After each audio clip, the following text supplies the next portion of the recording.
The wheel weaves as the wheel wills.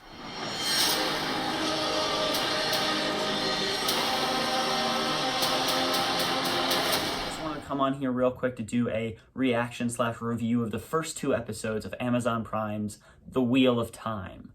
And I really, really liked this experience, going to see it in New York City's fan festival type of thing that they did, fan screening, whatever you want to call it. My brother is super, super into The Wheel of Time. He read all the books last year. That's 16 books of pure fantasy for people that don't know.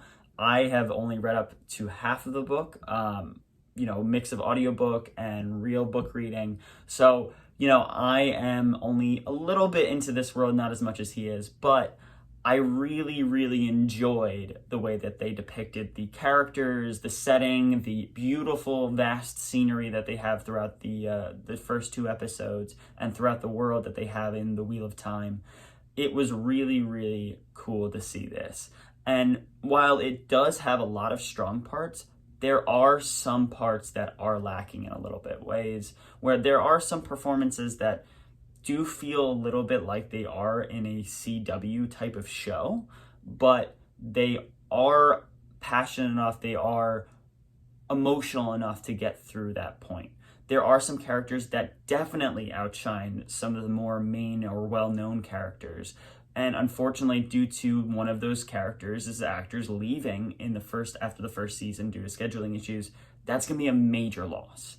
It was a lot funnier than I thought it would be, but the main thing that I think will either divide fans or unite them is that there is additional background information for the main characters to really accentuate their motivations and to show why they do the things that they do in the books. And I really enjoy that because for me, it gives me an additional emotional depth to those characters. As someone that is just reading it right now, they are still being introduced to you. And I felt that really gives more of an emotional depth and reason why they do the things that they do. I really enjoyed it. There are definitely some, if you're a Lord of the Rings fan like me, you will find it really interesting to see where they go with this. It is different, but there are some things that are a little bit of the same, including a couple quotes, but there's no spoilers here.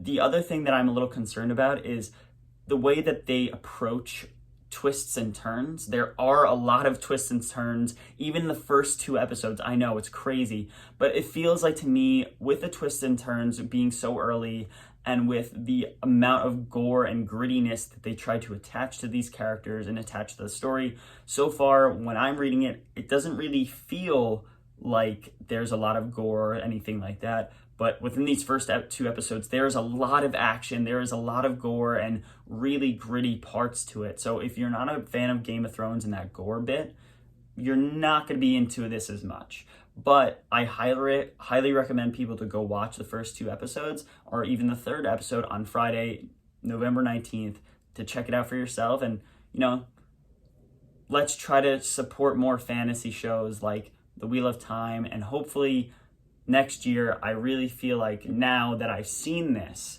and I've seen the work that they've done with The Wheel of Time, I'm feeling a little bit more hopeful for the Lord of the Rings show or the Tolkien show. I refuse to call it the Lord of the Rings show because it's in the Second Age, people. I'm really hoping to see the Númenóreans and everything like that, and the fall of Númenor. I'm really, really excited to see that. So with this, I am super excited to tell you guys that I really enjoyed it, and I will love to watch it again. And I hope you guys watch it too.